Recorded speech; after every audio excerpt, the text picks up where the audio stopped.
Hello, can you hear me? You know what to do. I like to see all them love hearts to make sure that you can all hear me. Just just because I like to see lots of love coming through, and that's nothing more than that's the reason that I ask for them. Just going to mute my phone. Does it look good? Right, just bear with me. Muting my phone. Right, who have we got? Oh, Laura Staff, hello. Shannon, hello. Hazel. Laura Staff will be watching more than joining in and she's still poorly. I'm really sorry to hear that, Laura, and hope you feel better soon. Betty, hello. Hi, Michelle. Oh, come on, Michelle's. Did you what? Sorry, don't know how that message came up.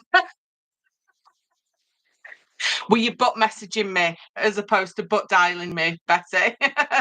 Hello. Betsy Black, hello. Thank you for joining. And Kathy, oh, I like it when I'm not first in. Because then I have to talk to myself for a little while. I mean, I know I'm used to it because I've got kids, but I like it when you all beat me to it.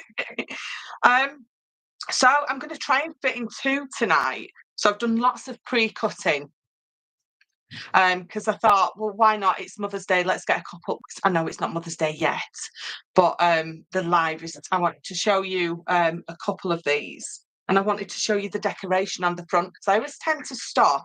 I always tend to show you sort of the build, don't I? But not the decoration. So I've got all my flowers and my bits and bobs out. Bring that one in as well so you can see them both. My little mat looks tiny, doesn't it? I need to get an A1 an A1 mat because it just I have my Tim Holtz one, but the glare, my camera just doesn't like that big white square on it. So I've changed to this one, which I thought would be big enough, but it's not really because I like to spread out, as you all know. Emma, hello. Denise Mills, I'm so happy to catch this live. Well, we're so happy to have you here. Looks beautiful. Thank you, Betty. So these two collections, these two projects were made with Ben's collections. The Where Country Gardens Bloom is what I made with these. So I thought for this live, I'd just create them with something different. And I just released my Mother's Day collection on Monday. So I thought we'll recreate these, but with different pads as well, different papers. But actually, they'll all work and sort of intertwine together. These new Mother's Day ones that I'm going to use are going to work perfectly with this collection. Oh, just a second. I'm live. Look, it's my beautiful little grandbub. Let's see if we can get there. We are. Hello, beautiful.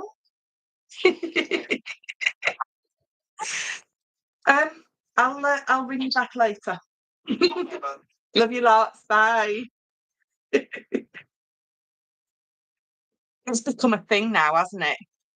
He's just had his bottom two teeth have just broken through this past 3 or 4 days. So he's slavering like a trooper. Well, he has been for a couple of months actually, because you've been able to feel that his teeth were on the way. So he's so beautiful. I get a call from them every single day. If I don't see him, I get a call from him, which is really wonderful. It is. Looks beautiful. He's so adorable. He's precious. He is. He's absolutely gorgeous. Hello, Lynn. Welcome on in. Beautiful. Look at those cheeks. Denise, they are huge. They are the biggest, beautiful pair of chops you've ever seen. They're just so squishy. Right, so shall we get on? Betsy Black, grandbabies are the best. They so are. They're coming through on Sunday, so I'm very excited to see him. He, like I said, he rings. He obviously Theo doesn't. His dad rings me every day. Nanny to the girls, hello. We haven't started yet. We're still having a bit of a chit chat, so you haven't missed anything. Ex-con 94, hello from sunny Colorado. It's actually been quite nice here today. It's that stage where it looks absolutely beautiful. You still need like a jacket on when you go out, but I'm taking that. I love the warm weather. Gaz, hello. I'm here with my bells on. Ready? Oh, you're off to work. Oh, sorry. Sorry about that. Well, I'm at work technically as well, so right, so these two gift boxes are obviously two totally different gift boxes. This is just a nice one that you can have stuff on display in. Now, if you wanted to create two of these and have them back to back and have them on your desk, then of course you can do. I mean, you could just attach them with a hinged piece of card, so it folds closed and then it folds open, and you've got all your pens, your pencils, paintbrushes, your paints, whatever in. Or it's just a beautiful gift box. You pop a card in there, a little box of chocolates, and it's just beautiful to sit on the side. Just got a little sort of flourish or swag of flowers just at the top.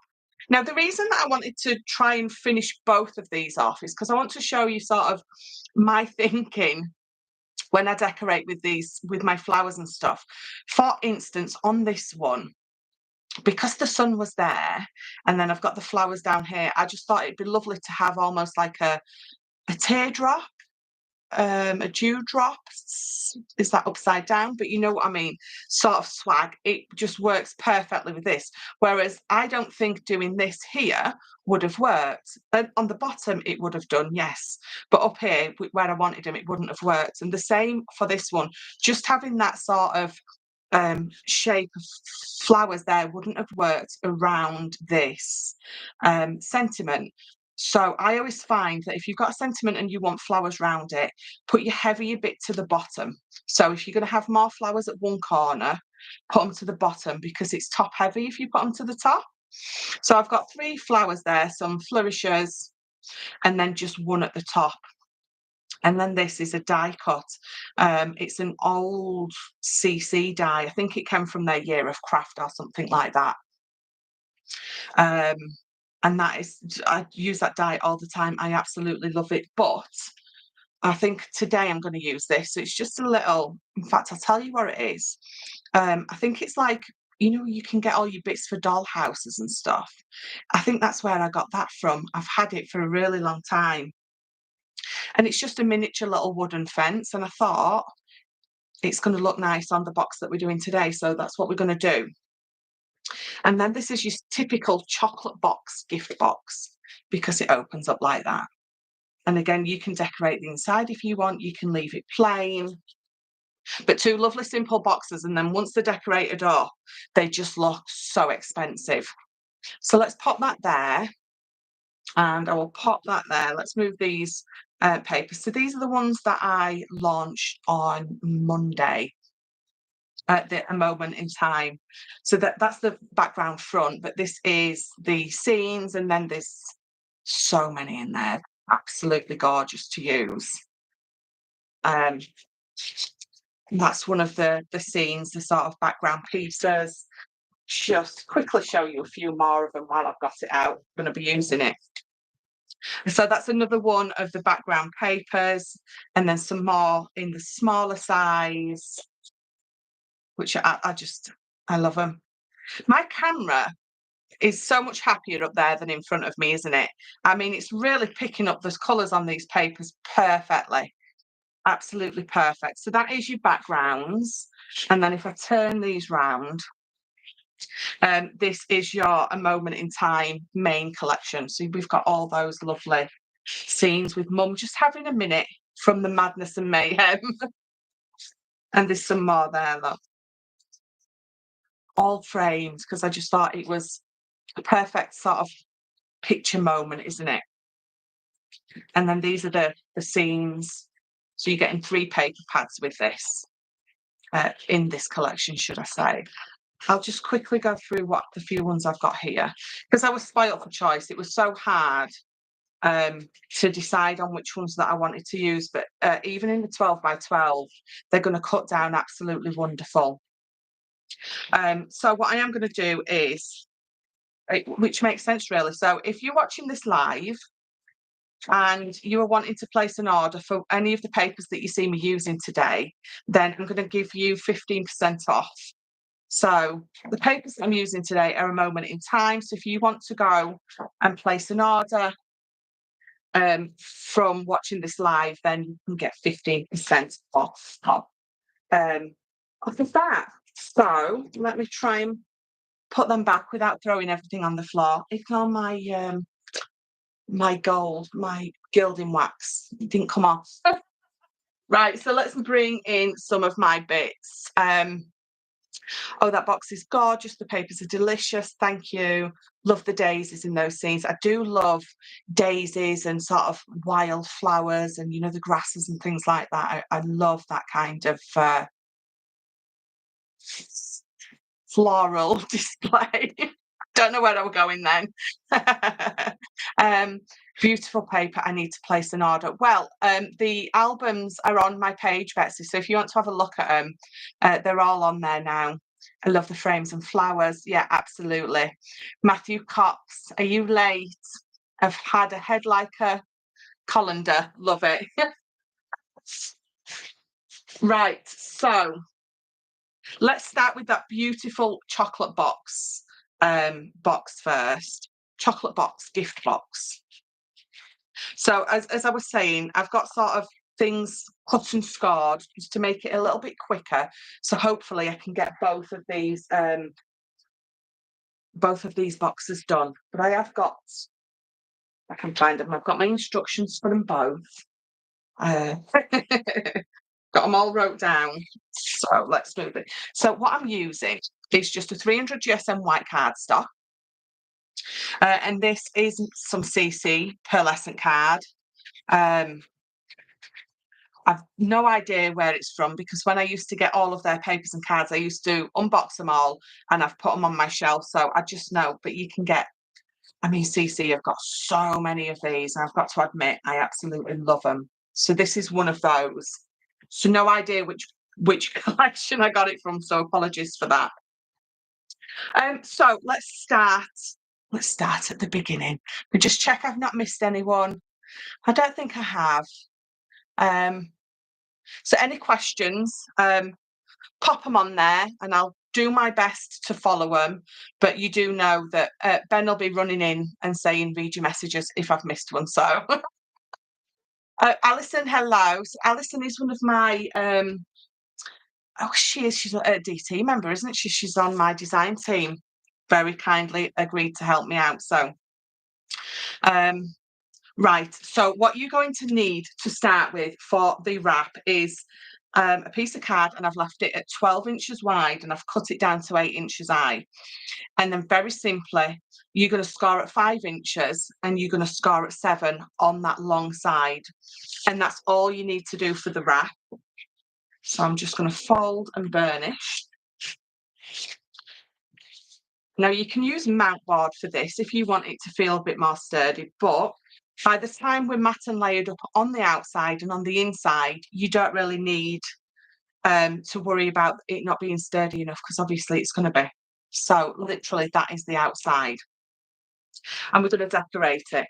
So I've picked a couple of pieces of, I've used my 12 by 12. Now these are my mats and layers. And again, I said, I've already got them cut down because just to save for time for you guys watching. So all I've done, so my pearlescent card, my mats are 4 3/4 of an inch wide by 7 3/4 high. And I've got 2 of them on the outside. So I've just gone down that 1/4 of an inch with those, and then I've gone down a 1/4 of an inch again with the pattern paper. So what I did was I got a 12 by 12 piece of paper and I cut it down to 7.5 inches high. And then I wanted my seam to fall around the outside of my box. I like to do that. I think if you're going to cut your 12 by 12 down, it's nice. Obviously, you don't have to, but it's nice to have that wrap around. So I started from this side, and these papers are, let me just double check, so 4.5 inches wide by 7.5 inches high. This one is for the pearlescent. I can never remember that word. We've got, because it's 2 inches is my spine, so we've gone down to 1 3/4 by 7 3/4 for the pearlescent, and then the pattern is just 1.5 by 7.5. So nice, simple measurements.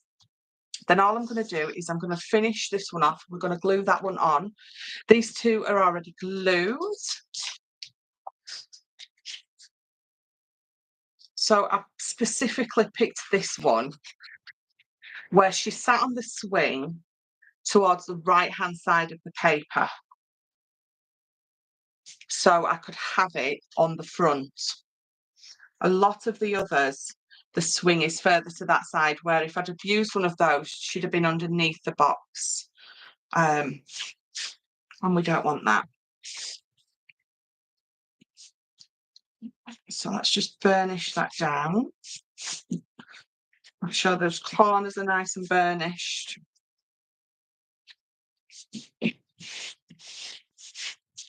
Nanakin 54, good afternoon. You're welcome. There we go. So that is my sort of my outside pieces.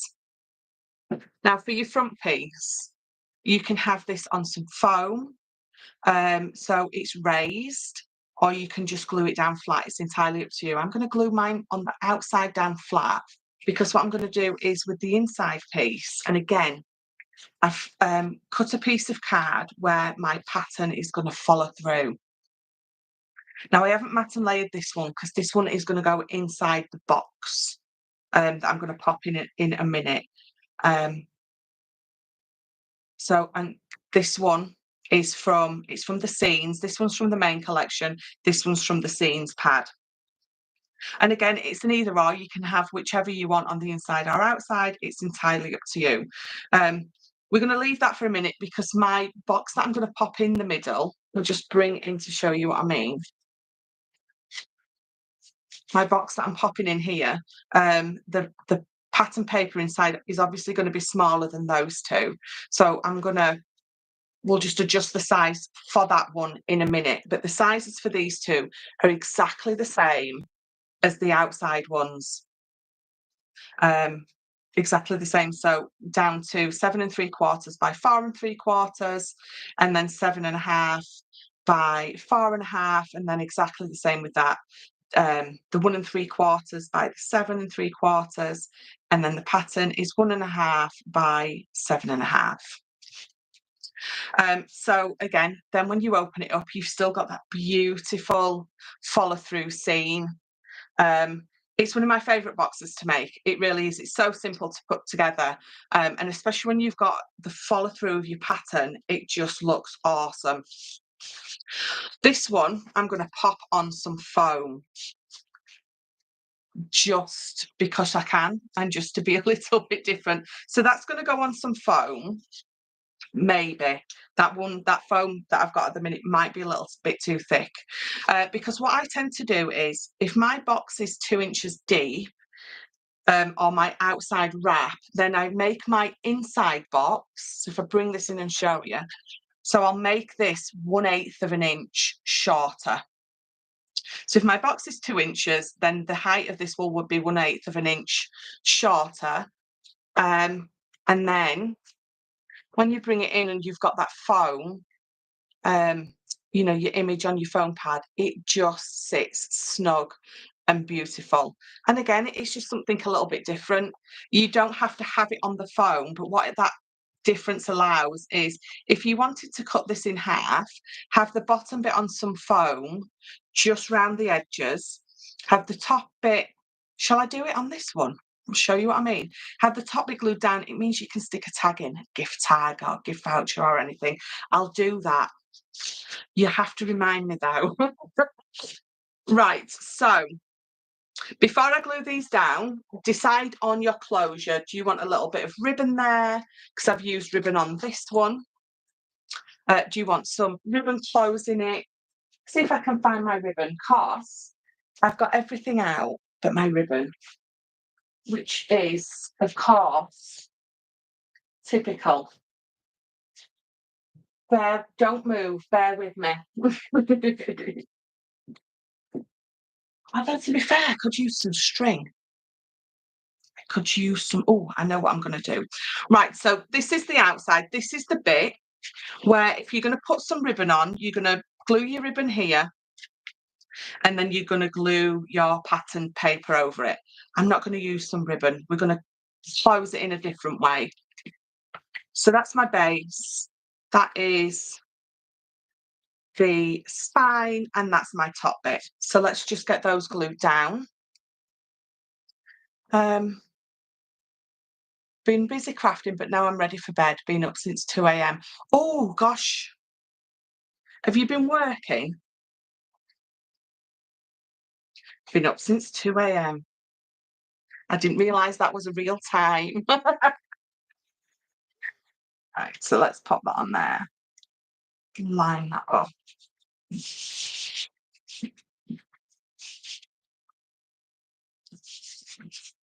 So they're nice and easy and simple to come together, these.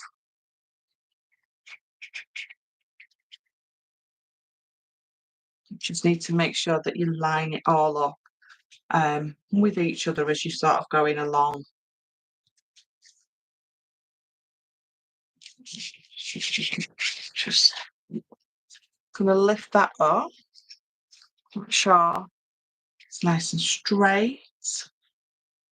And then let's pop that back on. You don't have to decorate the bottom because it is the bottom of your box. No, just not able to sleep. Oh, that's no good. Right, so you don't have to obviously pop the pattern paper on the bottom. I always like to decorate every little bit that you can see. But again, you don't have to. Or if you just wanted to put a piece of the pearlescent on there, because again, you need a piece of ribbon on both sides if you're going to use the ribbon enclosure underneath there. So just get all those edges burnished. Go. So straight away, your box just coming together absolutely lovely. And then on the inside, remember, I'm going to pop that there. That one's going to go there, and I'll do the box in a second. So let me trim this first. So on this box, I've left it as a full pattern piece of paper on some foam pads.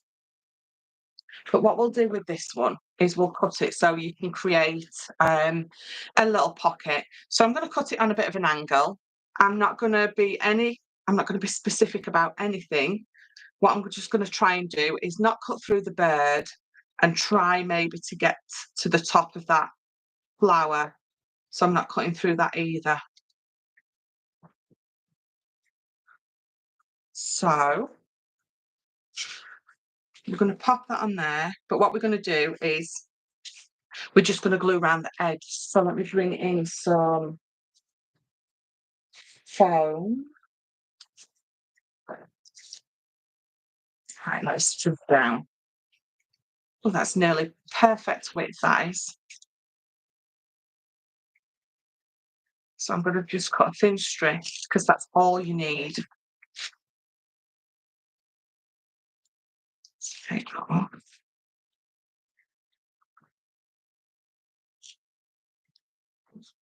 Got that on there. And the same for the sides.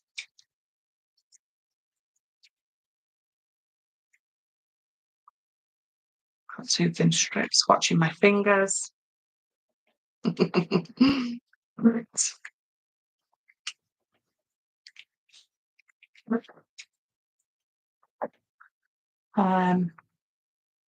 Oh, you a night crafter, Shannon? I tend to stay up late But if I stay up late, I struggle to get up on a morning. I'm not a morning person at all. Um, oh, I like to stay up late, but only if I can stay in bed in the morning. So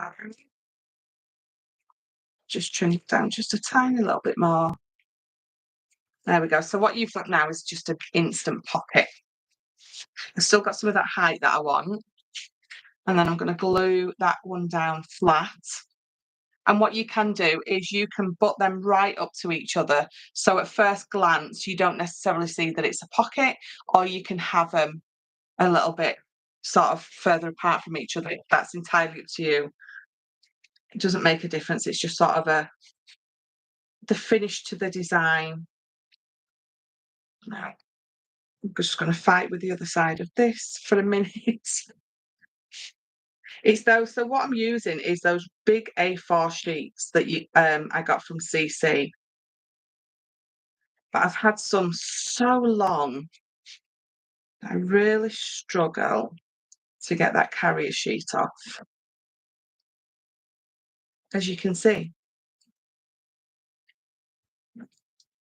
Sometimes they just come off so easy, and then sometimes you just want to throw it in the bin.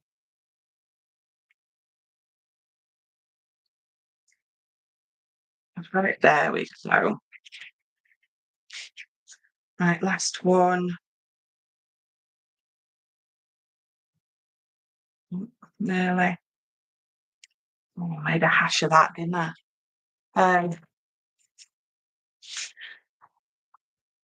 Oh, Michelle, it's for you. Hello and welcome. You caught me just as I was having a fight with the phone. There we go. So let's pop that on there. There we go. And then this. I'm going to have it with a tiny, tiny little space in between the top and the bottom bit. So let me just turn it round so I can see a little bit better what I'm doing.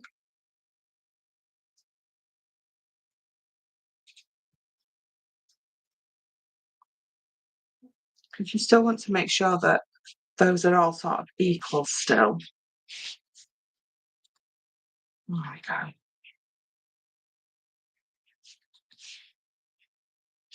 I would have to go to bed at 5 p.m. to get up early the next day. Yes. I don't think it helps at the minute with the menopause. Struggling with sort of tiredness and sleep and things like that. So what you've got now is a lovely little pocket, and just very simply done. Just quite happy with that. So we're going to pop that one on the right way, and then do that inside box, which again is simple to pop together.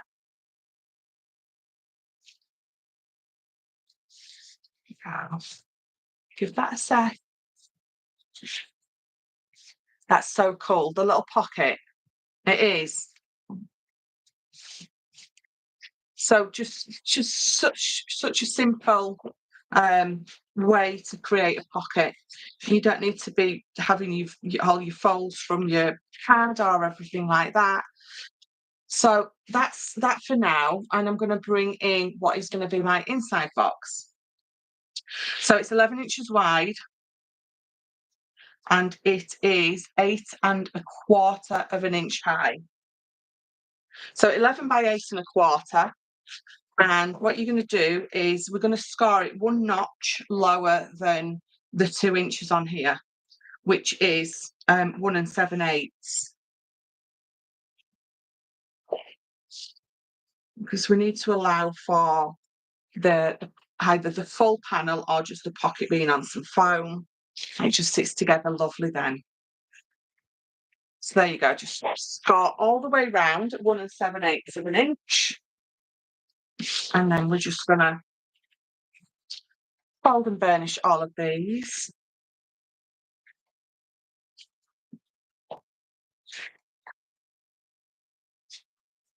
I normally go to bed at 11 p.m. and get up at 4. Oh wow. Um, that's just a nap for me, Matt. And as always, we're gonna trim that little wedge away. Now I only trim a wedge here. You can obviously trim that wedge away as well. Cutting those sort of corners is entirely up to you, but that one I feel is very important. It allows you to close your box up or bring your sides up nice and neat without um, little edges getting bent or anything like that.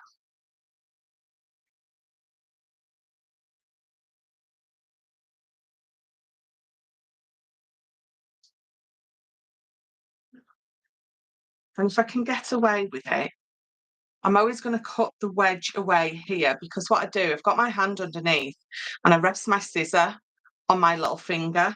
And what it allows me to do is it allows me to keep my scissors really nice and straight.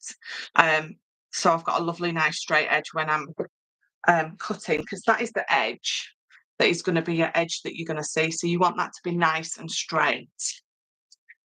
Right, did I? Didn't, but that's all right. Um, I didn't cut my panels for here, but it doesn't really matter because there's lots of white, so it's absolutely fine.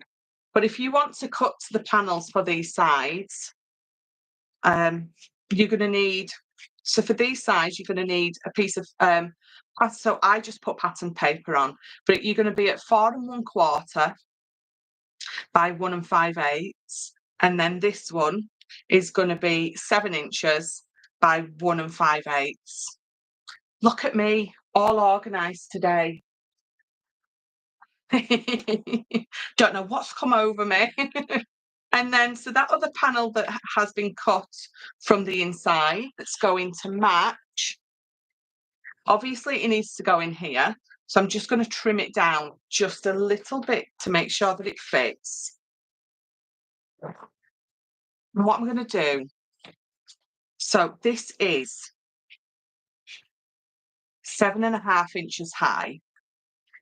My box is 7 1/4. Okay, so this is 7 1/4, this is 7.5. So what I want to do is I need to trim 1/4 of an inch off. But if I trim it just at the bottom, my pattern isn't going to follow. It's going to be a little bit either that way or that way. So I'm going to trim 1/8 off at the top and 1/8 off at the bottom. And then it's going to allow that panel to sit exactly in line with the rest of it. So go 1/4 of an inch, 1/8, sorry, and then 1/8 there. And then you're going to bring this back in. And it fits exactly up to there. So I'm going to trim another little bit off the top and another bit off the bottom. So when all is said and done, you will have had, well, I will have 1/4 of an inch taken off the top. I don't know what I'm putting up there for. And 1/4 of an inch off the bottom. So now, when I have this spot sat in here, the pattern is going to be, it's going to follow. It's not going to be wonky. Does that make sense what I'm doing? Moving the wrong bit. And then to make sure that my pattern follows on, I know that I need to cut this widthways as well, but to make sure again that my pattern follows on, I need to cut it off of this side, not this side. So again, we're going to go down that 1/4 of an inch from the outside, pop it back in, and that is absolutely perfect.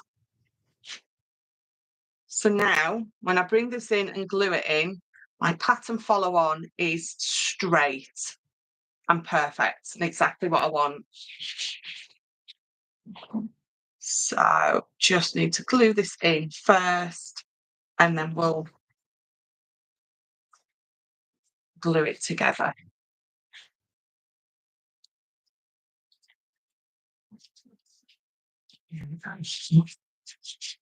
Makes perfect sense. Makes sense. Good. We tried to say it as simply as possible. Um, right, perfect. So let's just get those sides glued, pop together.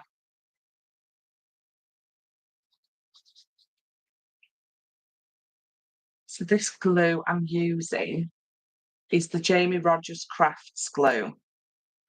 I don't know if you can get it in the US, but it's blooming brilliant. Really, really good glue.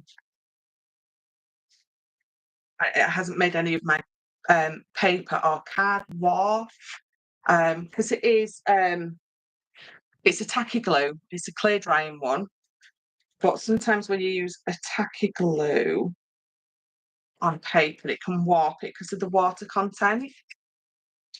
But you don't get any of that with this.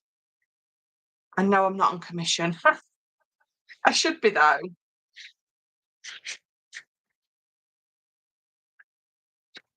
So just give that another second. And then you see me do it now is because this is just bowing out a little bit. I'm going to re-burnish those edges just by running my bone folder down the edges. And what it does, it brings everything up nice and crisp and clean. Hello, Michelle. I miss you so much. Love all you do. Oh, Jeannie, thank you very much. I am enjoying this so much. Thank you, Denise. Angela for Crafts. Hi, sorry joining late and haven't got the sound on. I will watch properly tomorrow, but I can follow along just watching now. Of course you can. Absolutely. Right, so then what we're going to do is we're going to pop this in here. Now, what I like to do, and again, it's entirely up to you. I've made sure that I've got about 1/4 of an inch all the way round. You can make it as big as the wrap, or you can make it a little bit smaller. I'm not going to put it right up to that score line. Now, if I was doing the box where I was gluing this to the back, then I absolutely would pop it right up to that score line, and then it's going to sit over. But I'm not going to. I'm just going to leave probably the 1/8 of an inch there, and then I've got roughly 1/4 of an inch all the way round. But again, I've stuck it down like that because I think it looks lovely like that. I like that, it's pleasing to my eye. And it finishes it off lovely. But you don't have to. If you want to do it a little bit different to me, then absolutely.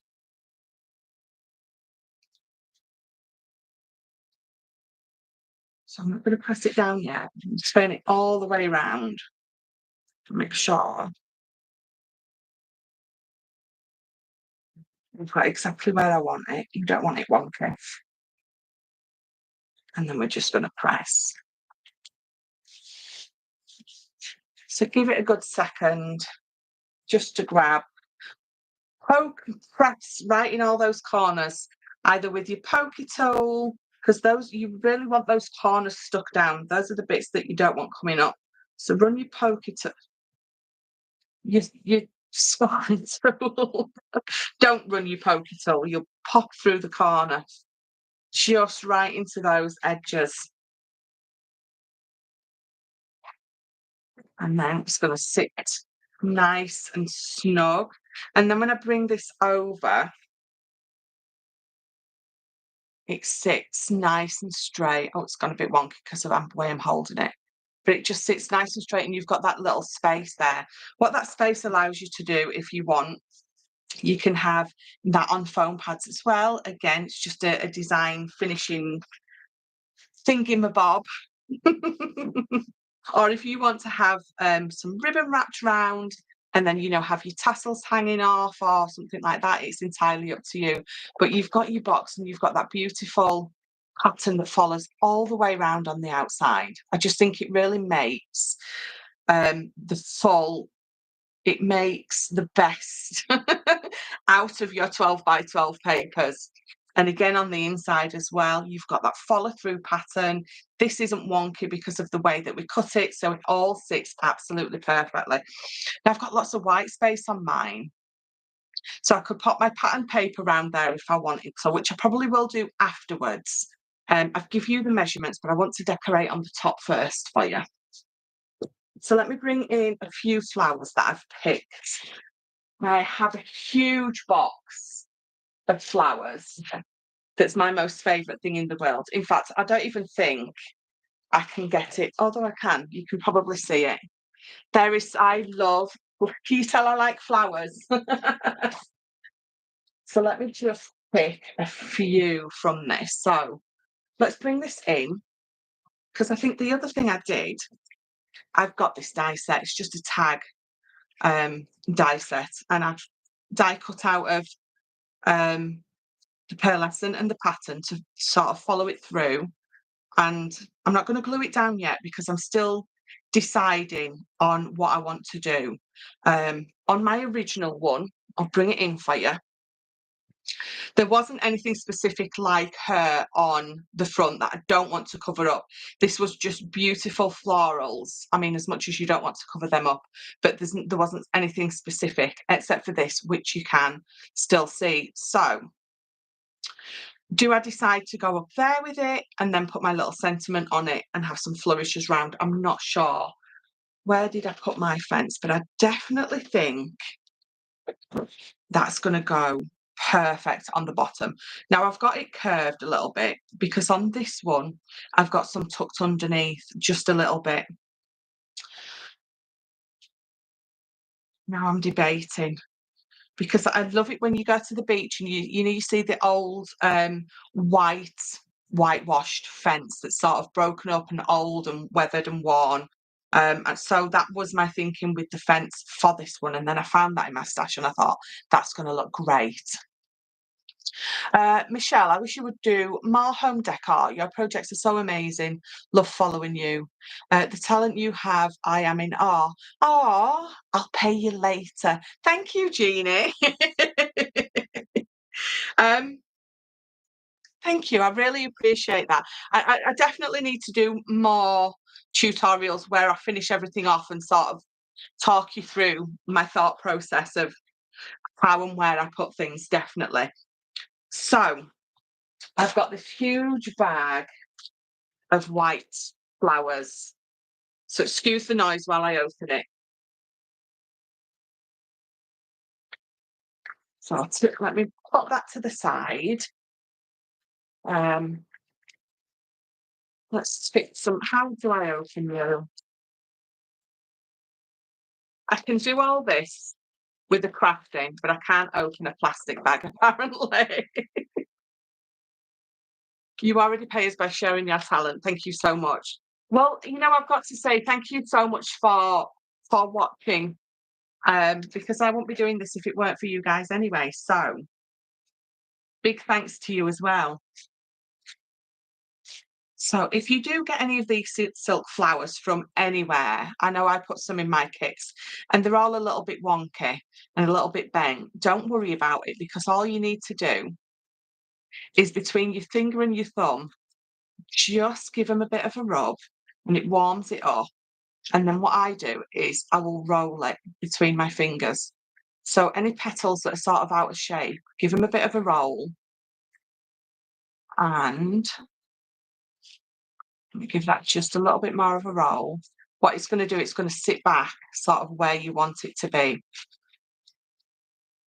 So there we go. It's gone back perfectly where it needs to be. So anytime you get any of these and they're all messed up, just the warmth between your fingers puts them back exactly where you want them to be. Now, don't glue anything down. You're going to have a play. So you're going to bring in even the huge ones that you think actually are not going to work. Sorry, there's a plane going over and I've got my window open. Because what you could do is you could just have that huge one there. That's really like, can you guys hear that? So stay there, let me shut my window.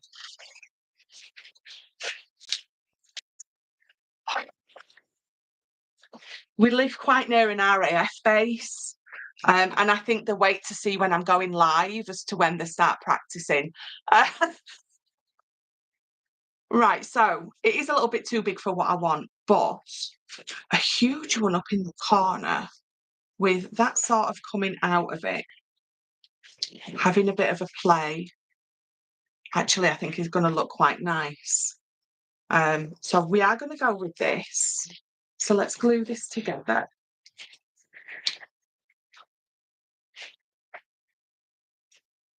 So your daughter's just come back. She's been to the chippy. She's just got herself some fish and chips. Fish and chips, and she's got gravy. I think just to torment me because I'm live. So this, either flat on some foam or curve it. Again, it's entirely up to you. Don't always just glue it flat down.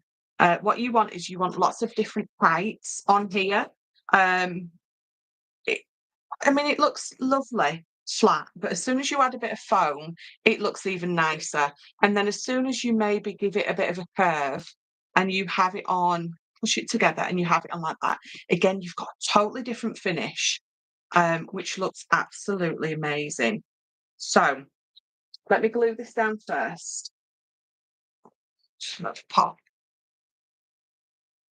glue. Because I know I want it there and I know I'm very happy with it. So I'm going to pop that right at the bottom.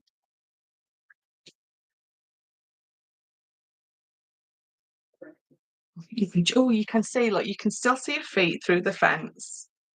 It's absolutely perfect. I think the white flowers just work really well with the sort of the beach and the sand and the sort of the vines sort of running around it, things like that. I think I'm going to stick with the white ones. Look at this one. That one's lovely. All a bit rusticy, isn't it?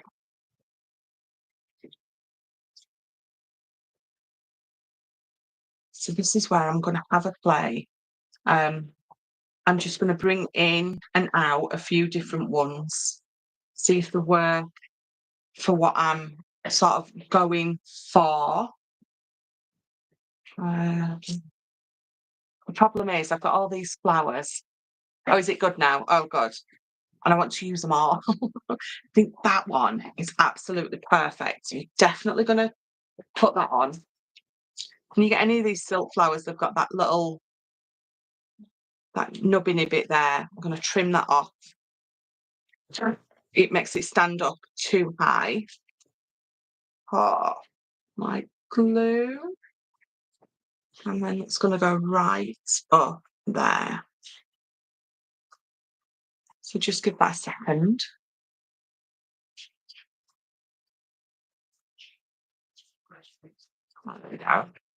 So again, that definitely, I feel, needs to be curved. So either just with your fingers or your bone folder. And then, oh, can you hear how noisy they are?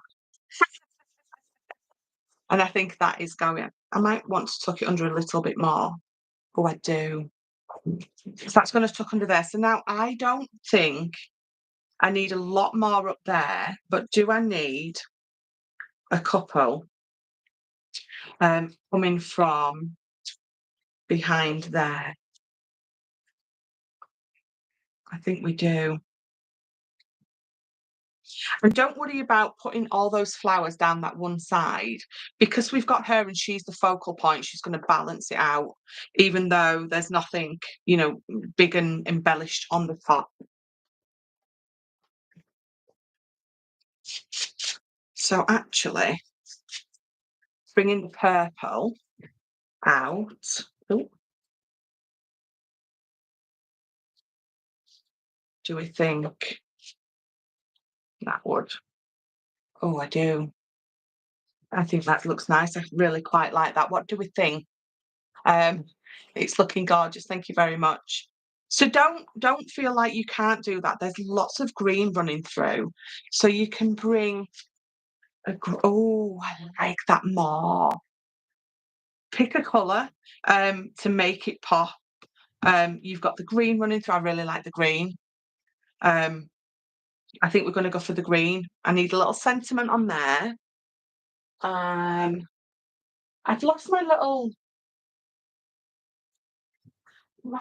thingy set of sentiments. You know, my obsession, those typewritten ones, but that's all right because I can always pop that on later. Actually, I've got these as well, which are perfect. And again, I think it's an old CC stamp set. It says "Live life in full bloom," "Friends of flowers that never fade," "Be beautiful," "Best wishes," all sorts of things. So actually, let's flatten that back out. I will use one of these. I think I'm going to put "Be Beautiful" on there. So let me bring in, and I still use these, my rocker blocks. So let me just bring in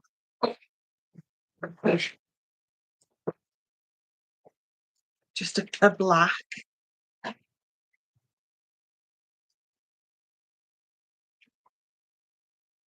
Now this is where I'm being brave. Would I have it that way or that way? I don't think it really matters, does it? I think I'm going to have it that way. Right, so let's just go for it. There we go. Perfect. Quite happy with that. So let's bring that in. Have a bit of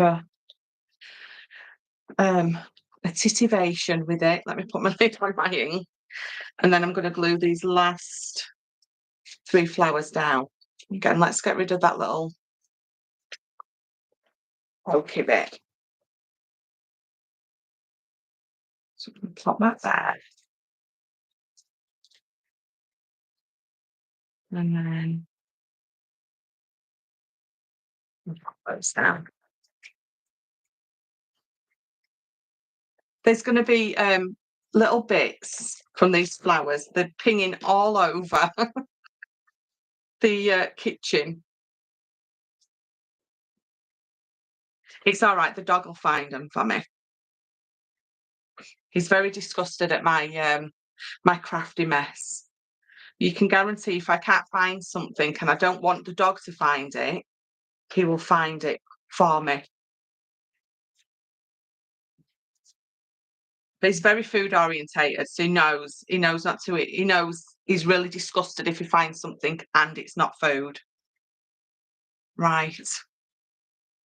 So let's give that again. So I'm going to give that some real good sort of height in the middle. We're just going to pop. Let me pop another. Where's my little glue sticks? I got them out already. Oh, there they are. So just a little bit of glue there and a little bit of glue there. You don't need to go all the way across. Let's lift that up and just press those 2 edges. And when you're pressing down, squeeze together for as much height as you want.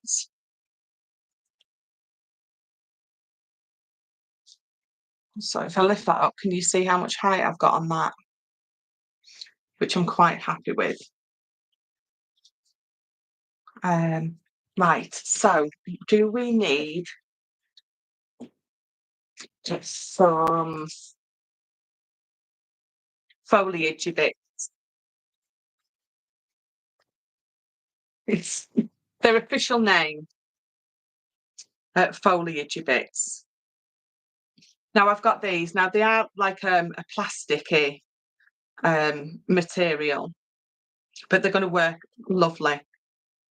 I always say this: don't feel like you can't mix your textures. So don't feel like you can't put um, silk flowers on with some plastic bits, with some resin flowers, because you can. It all works absolutely beautifully together.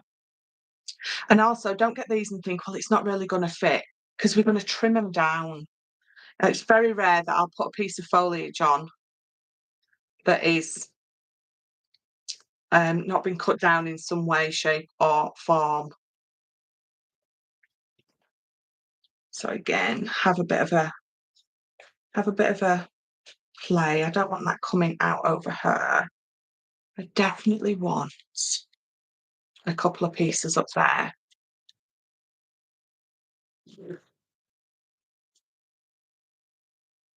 So we want it to sort of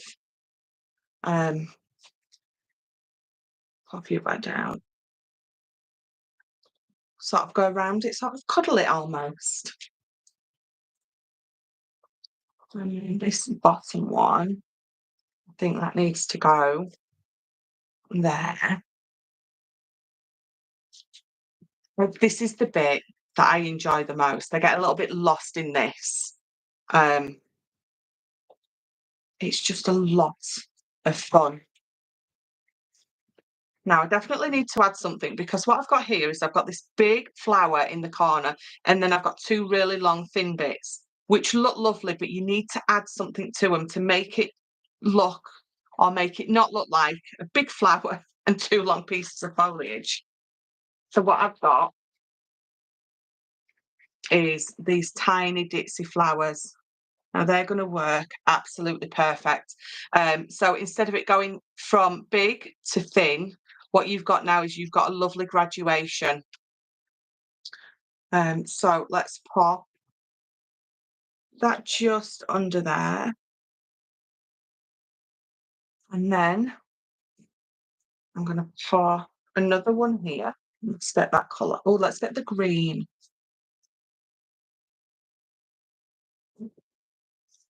So I'll pop that there. And it doesn't matter that you can't fully see it. You can see it enough that it fills it out. Because I think that's another thing that we don't like to do. We don't like to put something on and under something because we can't quite always see it. I think sometimes we feel like we're wasting something if you can't fully sort of see and appreciate. So I'm gonna tuck to that one there, and that one's tucked there. Now from my position, you can see it absolutely perfectly. You see I've just tucked them under. So when you're looking at it, you can just see them. If you turn it obviously that way, you can really see them. Now I'm really, really happy with that. Now the only other thing I was thinking was, do I want to tuck one final little flower in there with a little bit of that? This is where it gets to a point where, do I stop? Have I done too much? A little bit of less is more. Do I want a little? No, I don't want a bit of that there. I think I'm so without or with tip for your glue gun, add a bit of petroleum jelly to the tip to keep it from having strings. Someone else said that to me a little while ago, and every time I remember to do it, my hot glue gun's already on. But I will definitely have to try that.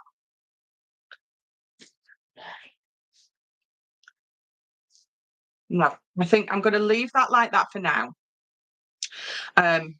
Probably titivate it a little bit more, but I'm really, really happy with that. And then all I'm going to do for this for now is, so you've got all that beautiful paper on the inside. This is where my box of chocolates is going to be. This is where my little gift card is going to go. And I thought, because she's sort of at the beach and it's a bit of a beach scene and I can't find my ribbon, we're just going to bring in some twine. It's just going to tie in absolutely perfect. So we're just going to wrap it around a couple of times. Bring that back round. We're going to tie just a tiny little bow and cut those strings. We're going to open this up. So just go on. Oh, I don't want to. There we go. So just separate that up, trim that other end down. And I feel like that's a nice little sort of finish to my box. So I'm quite happy with that, really happy with that. And you saw how simple it is to sort of pop that together. Just little things like having these bowed rather than flat, just it really gives you such a different finish.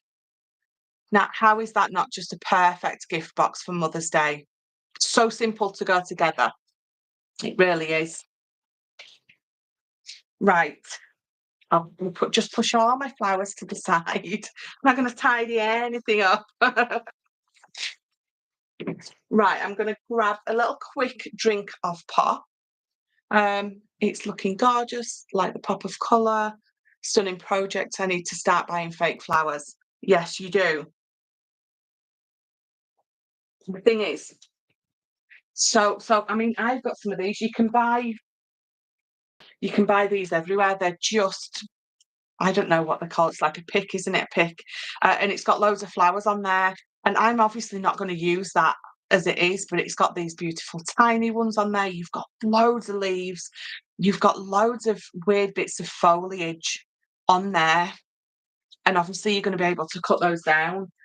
You go anywhere, go to the range, Hobbycraft. I don't even know if Hobbycraft still has crafty stuff in it. But loads of those cheap shops, even your pound shops, do lots of these silk flowers. And I think they can look a bit cheap and cheesy, but like I said, you can manipulate those flowers back into or the petals back into place, and then they look fabulous. Yeah, Temu, the Sheen, loads, Amazon, eBay, where you can get all of these from. They're just everywhere. I know Dawn Bibi does some beautiful silk flowers and arrangements and stuff. I know she sells picks, like the little bundles on their own and stuff. So you can really get them from everywhere. Right, we're going to pop this together now. So this one, again, is really nice and simple. And I'm just going to talk you through this one when I find where I've put my bits. Right, here it is. So let's bring in all of these bits. So I'll move that to the side. So again, lots of pre-cut stuff have gone on here. I think this is my other piece. It is. Right, so let me just move those to the side. Very simply to start with, you've got a craft card, 10 by 7 or 7 by 10, because it's going to go this way. I'm going to pop that so you can see. So 7 by 10, I've gone down 1/4 of an inch with some textured cardstock. So that is just, again, 1/4 of an inch on each side. Let me bring in, 10 by 7 for the main piece. Then we've got 9 3/4 by 6 3/4. I found some lovely pinky coloured, well, you can just about see me, mirror card there. And that's 9.5 by 6.5.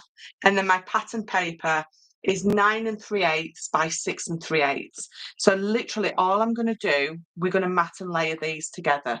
Now my original one, I've curved all my corners.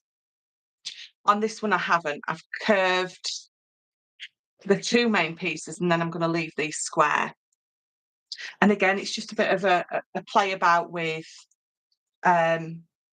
just a playing about with your corners will make one project so different to the other one. And if you're like me, and I've got quite a few corner punchers, decorative ones and things like that, so it doesn't just have to be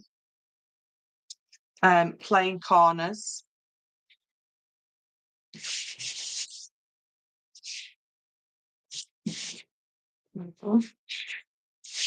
And I use craft card as well. It feels very springy, Mother's Day sort of base. It does. I think craft card just makes me feel like it's almost summer. Right, so you can see how just by not cutting, so the first two I've cornered the edges off. These next two, I'm going to leave the edges straight.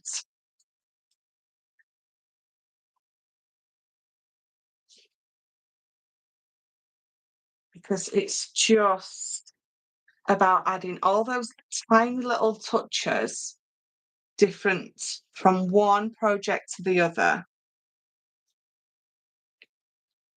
Well, one, because we can, and two, because it's just such a small detail can make such a huge difference. So just making sure all those edges are stuck down.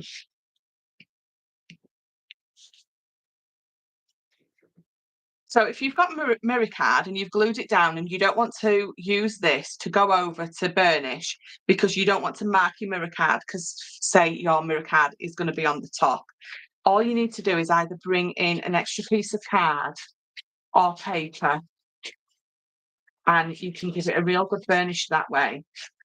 And it's going to make sure it's really well stuck down, but you're not going to mark your mirror card. And then this one is going to go on the top. Just like that. Turned into Paul Daniels then, didn't I? Just like that. No, wait, what was it, Paul Daniels? The magician? Some of you in the US might not have a clue what I'm talking about.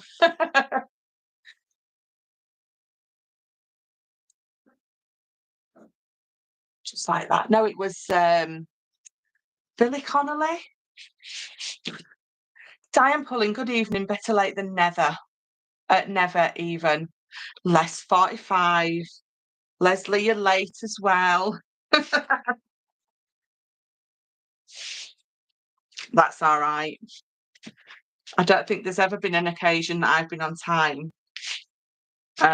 for ever. Right, so if I lift that up, can you see the corners? It's just something different to either having them all rounded or all square. I really like the effect of it, which is really what it comes down to, isn't it? Tommy Cooper, thank you. Which is what it comes down to, isn't it? But if you're going to do the rounded and then the square corners, follow it through on everything. So on this one, I've done the rounded corners, so I've followed it through and I've done rounded corners on this bit as well. If I'd have left them square and that rounded, for me, I ain't got that fluent pattern, you know, running through. Right, so that's the back. That is literally all I need to do to that. I'm going to pop that to the side while it dries. I'm going to bring in my scoreboard. Just move those to the side because they're going to be for the front. And then for this piece, we're going to, let me just double check. We're going to cut a piece down and I've left this as wide as my A4 paper is. It's, what is it, 11 and 5/8, isn't it? And then I've cut it down to 6 inches. Because the front of here is 7 inches and I wanted mine a little bit narrower. Right, so let me see if I can read my own instructions. Uh,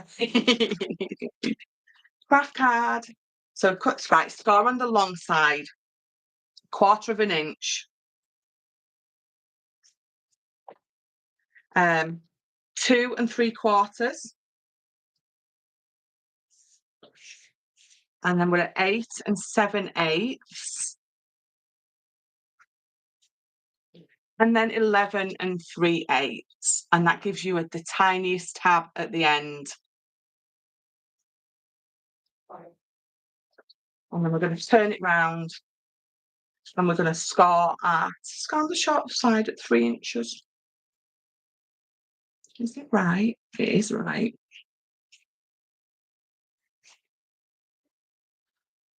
There we go. Right, so we're just going to burnish all those. So you really do have just the tiniest of tab at one end, and then it's 1/4 inch at the other. It doesn't matter.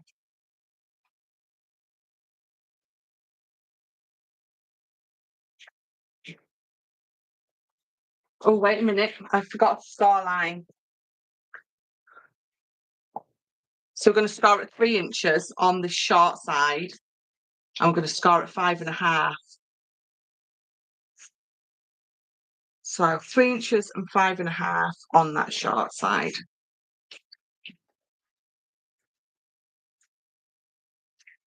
Right, so let me finish burnishing all these for you.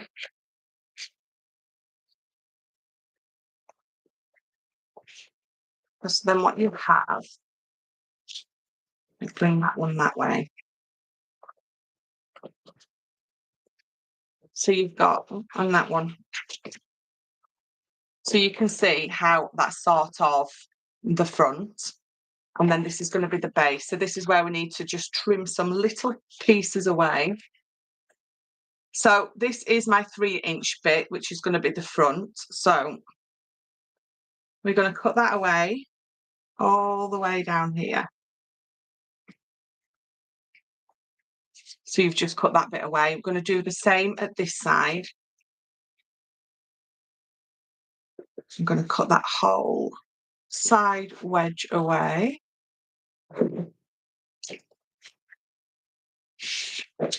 And then what I want you to do is just cut up.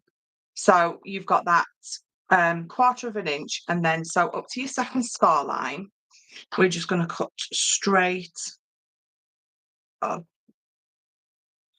And then this one as well.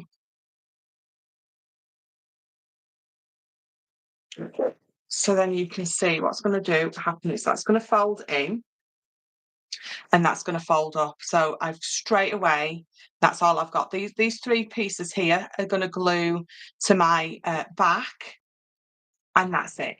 So if I bring that out for you, the only other thing I need to do is we can trim those 2 pieces away because we don't need them.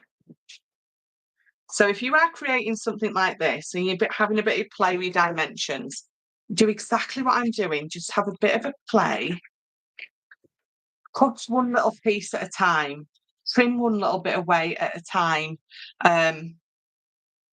until you get to a point where you're like, yeah, that's right. That's what I'm doing. Because it's just easier that way. Bear with me. I think I've scored. I have. That's all right. One of my my sides is wider than the other, but that's because I scored it wrong, not because I've given you the wrong measurements. So let me just go back in on this. And I'm going to trim down. So what is that one?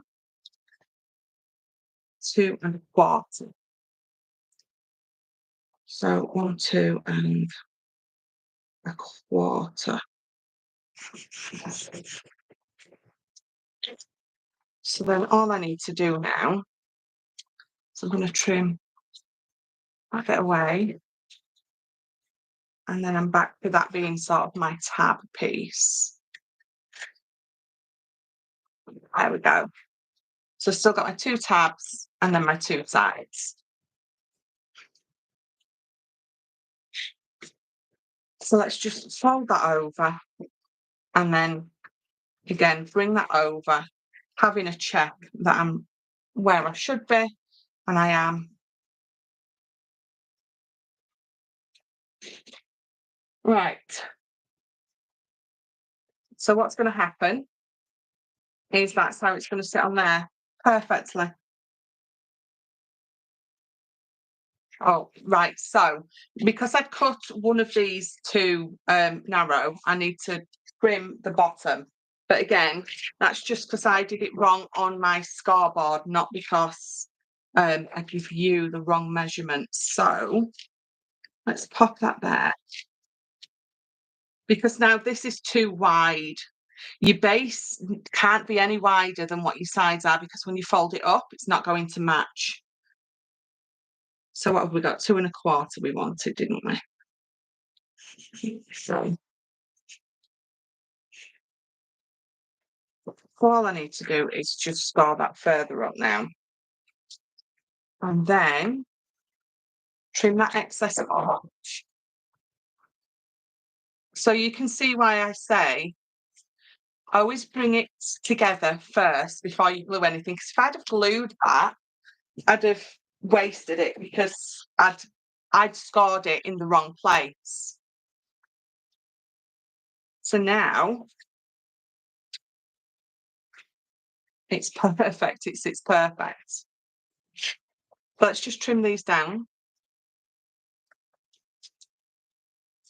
There we go.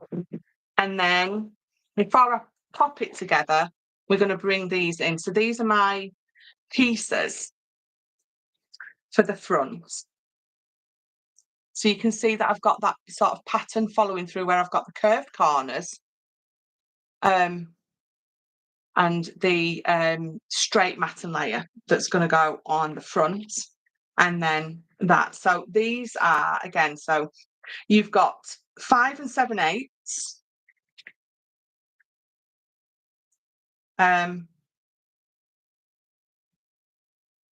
Right. I mean, I'll bring it in. So you've got 5 7/8 by 2 3/4. That piece is 5 5/8 by 2½, and that piece is 5½by 2 3/8. So we're just going to glue those together. And can you see how I've got that pattern following through of the curved main piece and then the patterned, and the mirror has got those straight edges. Oh,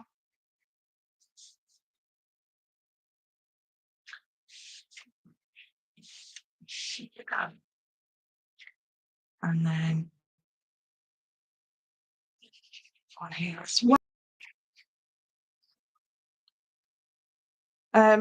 Why would you not keep them rounded? Do you mean all of the edges?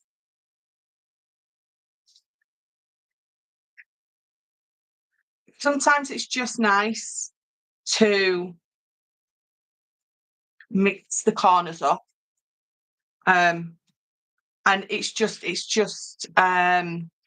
just liked the finish that it gives you. I think it's just pretty. You could keep all your corners square or curved. It was purely just a design, a finishing design that I liked. And then I've got the side pieces from there and there, which because you've just seen me, I trimmed one too short. So now both of my side, and I had to match the other one. And again, that's because I trimmed it too short, not because I give you the wrong measurements. So now my sides that are going to go on there are too big. So I'm going to leave them off and I'll redo that afterwards. But it's really not a problem. It's a case of what did my mum used to say? Do as I say, not as I do. That's that case right now. As long as you do as I say and not as I've just done, you'll be fine. I'm just going to wedge those corners just a little for them to fold up.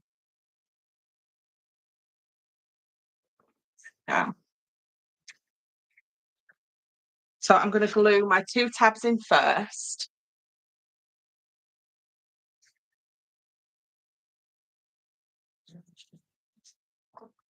Yeah, it wasn't anything specific or needed for the design or anything. It was just I just wanted to do it a little bit different.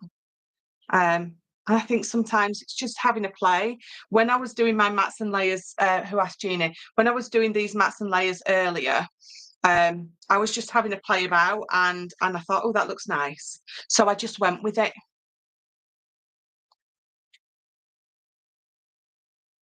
So just holding those for a second. Because I think we can not necessarily get stuck in a rut, but I think we always will cut our mats and layers. And if we keep our edges square, we tend to just keep them square. If we curve our edges, I think we tend to curve our edges all the time. And I think sometimes it's just nice to just take a step back before we glue everything together and think, well, my last card, I did the edges curved. So this one, I'm going to do them straight, or this one, um, I'm just going to mix it up a little bit. And sometimes we accidentally will corner something that we didn't mean to, and we think, actually, that looks good. So I know that one is a little bit bigger than the other. That doesn't matter. That is just not a problem at all. So we're going to glue those. Right, what I just did is, when you fold this piece up, really miter those corners. So can you see how I've cornered it in there?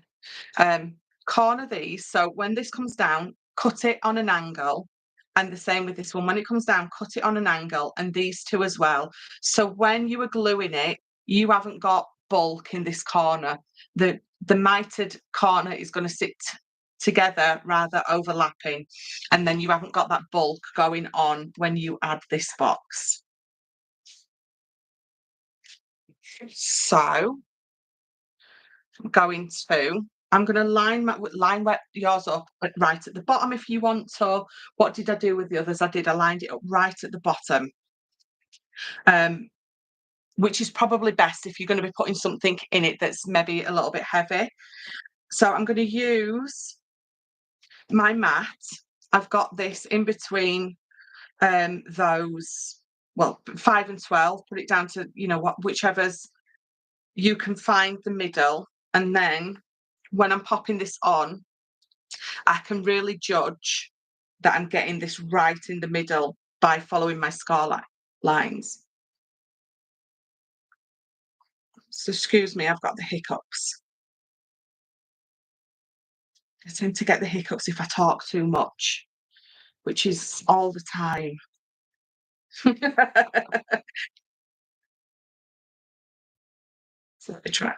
So try and concentrate and put this on straight.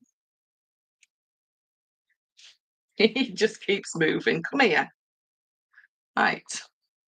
Because I need to bring that in. So let me move that over again. I'm going to swap my glue because that Jamie Rogers one is brilliant, but when you stick it down, it's not moving. So when I'm sticking this down, it's sticking and not moving. So if I bring in my Collal, which if you've used it before, you get that wiggle time with it. Make sure I've got enough on. So let's do that again. Let me move that to there. Right to the bottom.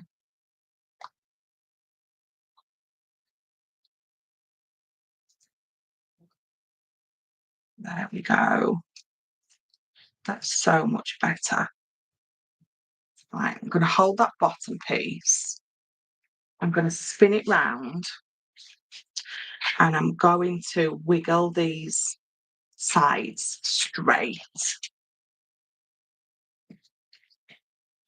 And then, because again, I'm using that Collal, I know I've got enough time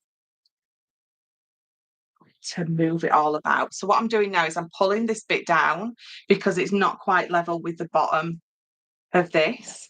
But again, because I've used that collal, I can do that. So now I'm going to bring that in. And right, now I'm pressing down on the inside with my fingers.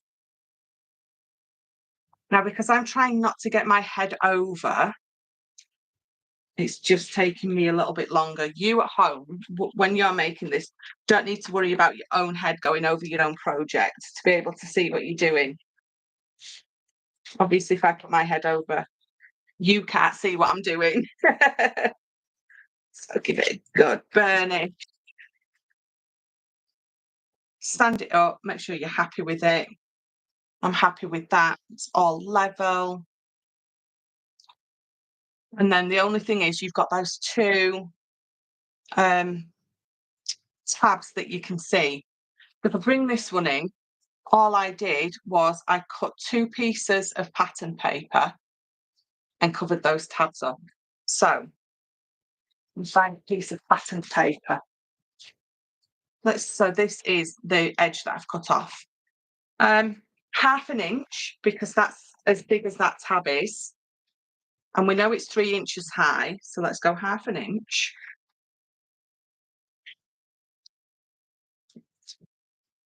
And then just cut that piece down to 3 inches and another one to 3 inches. You rate it when you can't grab that piece of paper. And then all I'm going to do is I'm just going to pop it in there right up to the edge and I'm going to glue it over. Now you can mat and layer on the insides of this if you want, it's entirely up to you. But all you need to do, and all I did to make that blend in a little more, was just curve one of the edges. So just pop it in there and you've got that lovely curved edge which sort of conceals everything. Obviously on both sides. I'm not going to do that because I want to get on to the exciting stuff. So if I turn it round, you're going to have mat and layered your sides. Remember, I've cut mine wrong.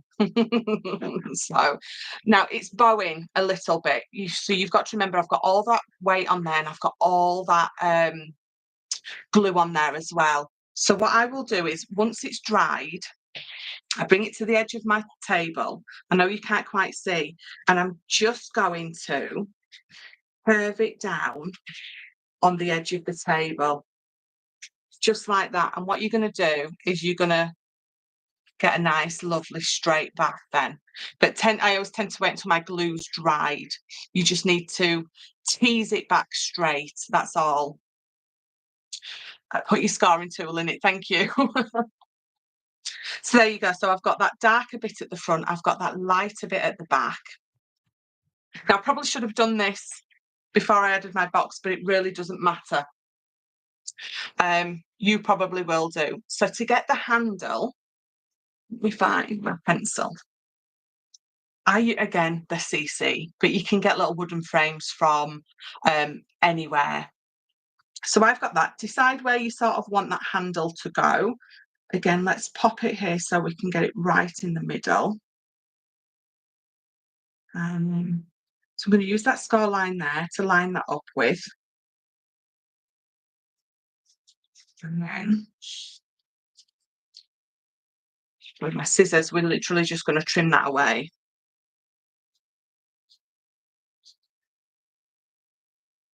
So we don't need to worry that it might look a little bit of a mess because we're going to put a frame on the front and on the back. So I've got 2 of them.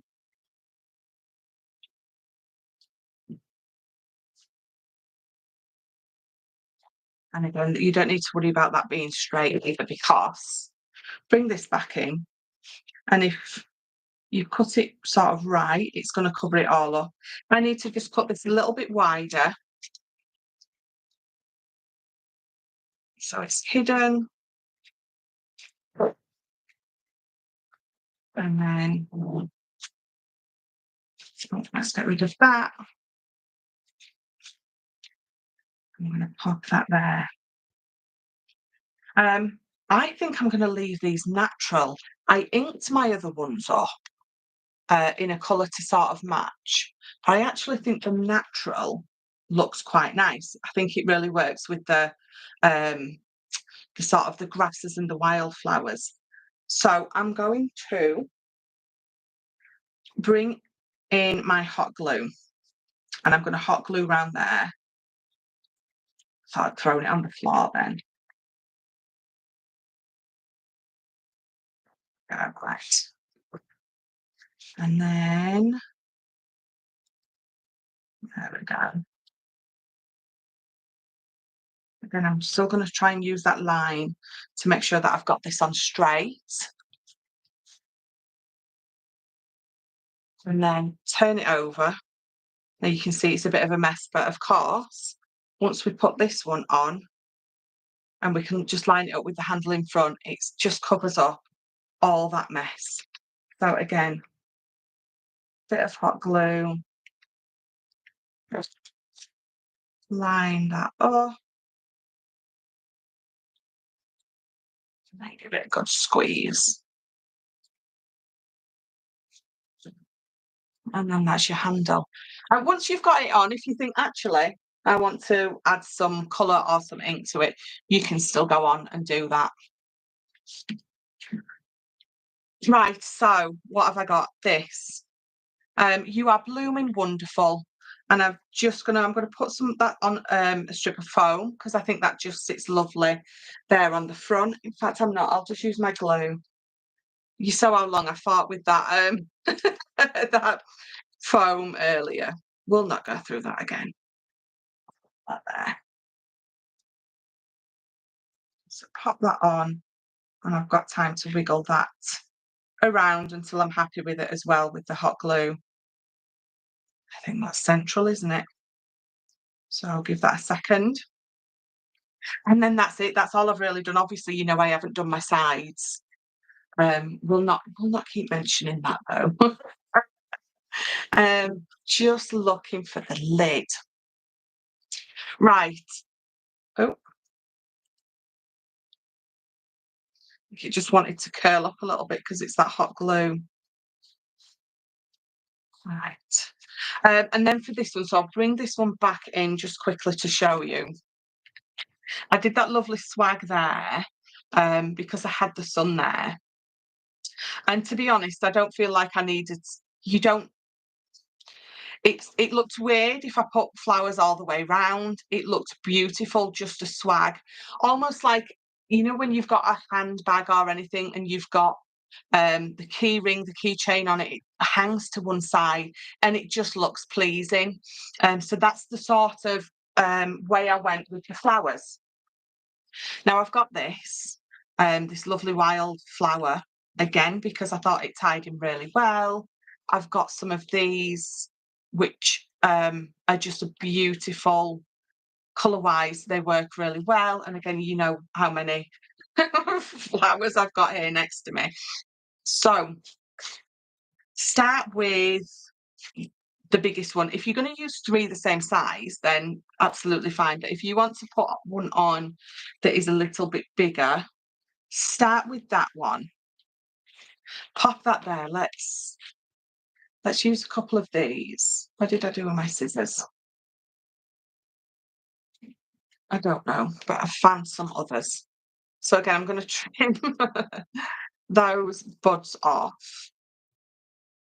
And then what I'm left with is these beautiful pieces of almost wildflower stem type thingamabobs. I'm going to trim those off and I'm going to trim those away as well.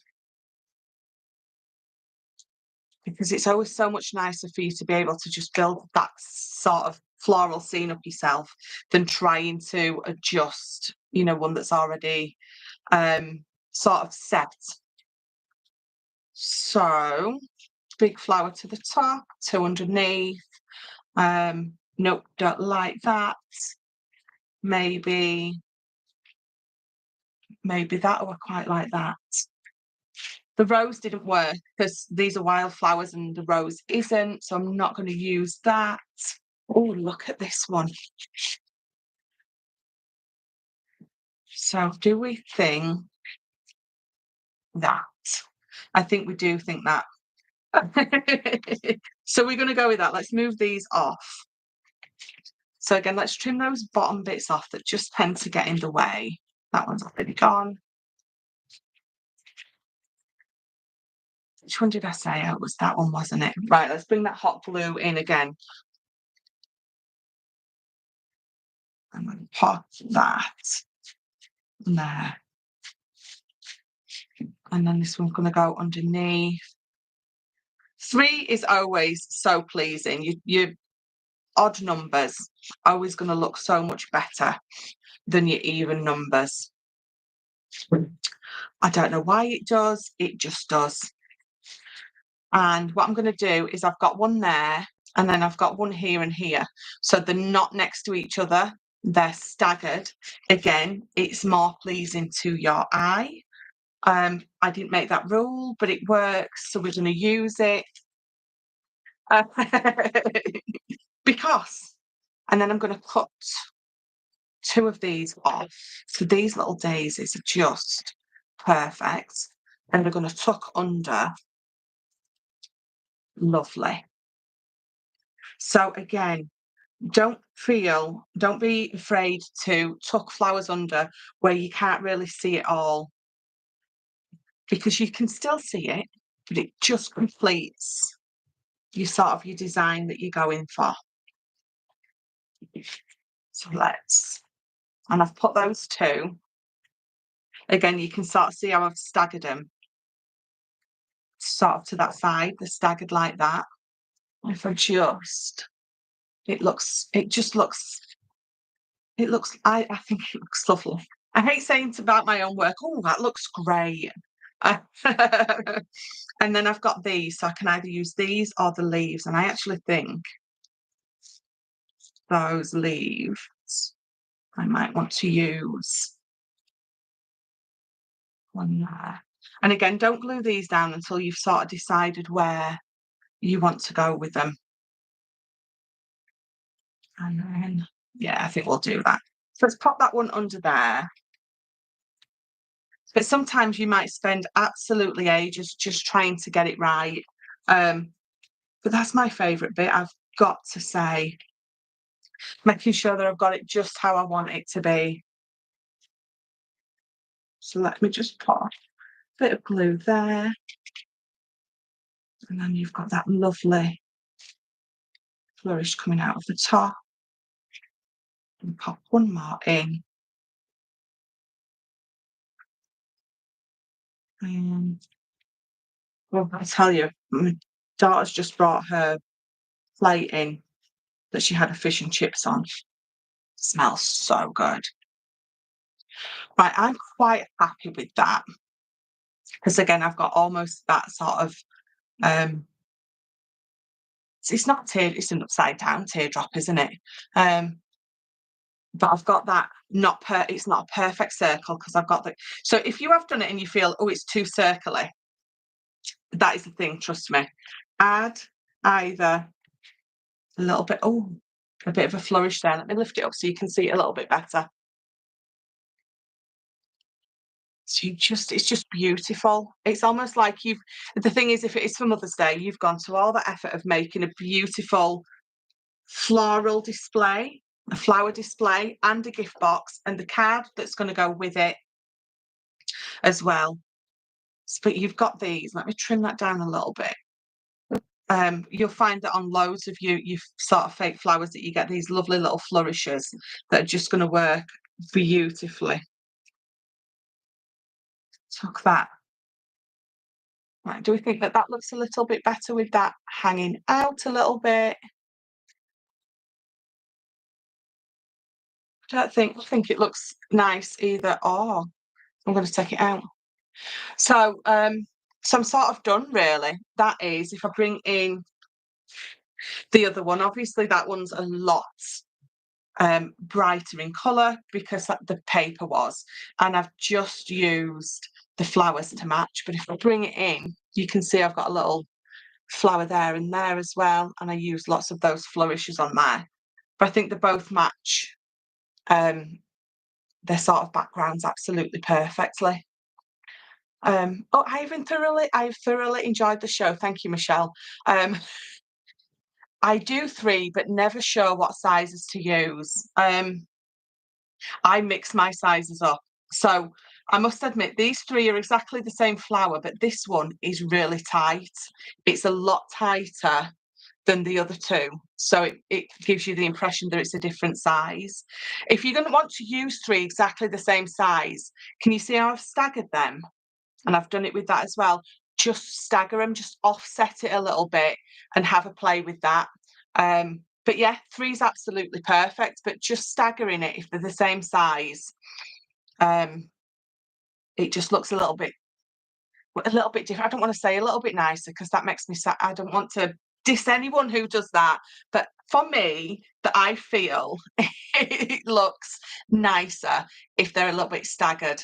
Because I think if you put them on perfect, they wouldn't be perfect, would they? So I think it looks nicer. Unless you're doing like a row of 3 flowers instead of 3 gems, then you're going to put them on straight, aren't you? I'm the odd one who does even numbers of flowers when attaching flowers to cards. Well, you see, some people can get away with it. I don't know. For me, I can't do 2. I have to add that 3rd one. I don't know if it's like a reverse OCD, that it can't be straight. But yeah, if it works for you and it looks lovely, then do you know what? I don't want to give you these sort of hints and tips as rules because I think crafting, I think any kind of art, you should just enjoy what you're doing and, naff to the rules. If you've enjoyed it and you love it and you've got a project that you've thoroughly enjoyed doing, I think that's all that matters, isn't it? Michelle, one question, please. Why would you put the cream flowers? What do you mean? Why? The cream goes with the paper and it gives it a bit of colour. You mean why have I used the cream on sort of a similar coloured background? Is that what you mean? Let me know. Are you announcing the winners of your raffle in the show? I did. It on yes, right. Shannon, hold that thought. Right, so I've used the cream for one. I think it's beautiful, but you can't pick it up as much as I can, but because you've got the green behind, it's allowing it to stand out. And because my patterned paper is quite busy, I don't feel that it disappears into it. Sometimes you can get away with using all cream, but if I bring it a bit closer, this has got sort of a tinge of a pink on it. So it's not pure cream. That one's got that beautiful inside that's a different colour. And again, that's a lemon. And that is definitely a cream. But when you sort of bring those back, you've got that pop of colour as well. So it's not all cream per se. But because you've got that background of the paper, I mean, I could have gone with sort of the blues and the pinks and sort of a white, absolutely. But I picked up those 3 and I liked them, so I sort of went with it. I could with different colours. Let me see. Let me bring in just some of these. So I absolutely, if I want to, I've got blue. I could bring that blue in. I mean, I'd need to pop it underneath a little bit more, but I could bring the blue in and just add a pop of that blue or the pink. I could bring that in there and add it.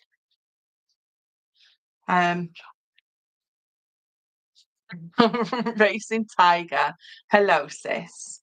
Oh, hi, Charlie. So that is my brother-in-law. That's Charlie. So everyone say hi to Charlie. Both projects are stunning. Thank you, Matthew. Charlie is in the world's most amazing rock band. Can I just say they're called Blind Tiger? And if you haven't seen them, you need to go look at their socials because they're awesome. Are you announcing the winners? Right, so that's it. I did a live on Tuesday on my Facebook page, and the winners were announced on there. So either go have a look, but the 3 winners were Connie T, Angela Park, and Maggie Fielding. Now, 2 of those have been in touch with me. I'm just waiting for Maggie to get in touch with me. So yes, it was drawn. Yeah, I did have quite a few people watching, and then quite a few people have caught up afterwards. Right, let me move these. So that is those 2 lovely boxes. Either with square edges or curved edges, entirely up to you. That those finishing touches are again for you to have a play with. And then those are the 2. Again, same box, but how different does it look just by adjusting? Even if it's just the paper and everything else was the same.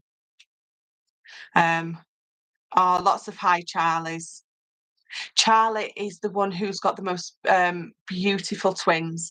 He's got Darcy, his older daughter, who is gorgeous, and then he's got the most gorgeous twins. You just would die if you could see them. They're absolutely beautiful. They look like the mum. I'm only kidding. Right, so I think I'll be making these for Christmas gifts. I ask question because I love the way you think. No, that's absolutely fine. You ask away if you want to question why I've done something or why I've done the placement or the colours or anything. You ask. You know, because that's obviously what it's all about, isn't it? You know, sort of me sharing what I can with you guys. But I'm really happy to say that I got through 2 projects in less than 2 hours. That's not like me at all, is it? Less than 2 hours, and I've done 2 projects and finished them off. Right, so if you want to order either of these paper collections, girl, you on a roll? I am. Gaz, are you at work? Have you snuck on? This is the Where Country Gardens Bloom, and this is from the A Moment in Time collection. If you want to order any of the papers from either of these collections, you're going to get 15% off your order. So either email me or pop me a message.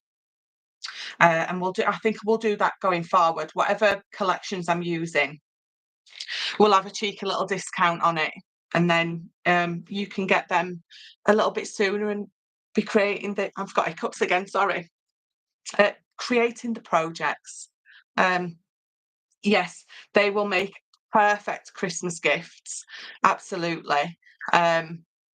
Gazzy's at work, yeah. I will make some for birthday, Mother's Day gifts. Absolutely, they're perfect for that. I mean, if I bring this one in, those papers, I absolutely love them. I know we made them, and I know that sounds but I'm not gonna make something I don't enjoy working with, am I? So those papers, and again, let me open it so you can see the inside. There you go. How beautiful. And remember, we made that into a little pocket. And I love the way that that frame just sits in the corner. It's almost embellished without you having to do anything to it, isn't it? I'm going to have to follow this to make a binder instead of that box. Yes, absolutely. Let me cheekily, when you were saying that, bring this in. So obviously this is huge. This is my red collection that I launched last week. So again, I've done the wrap, I've done the follow round of that pattern paper because I absolutely love it.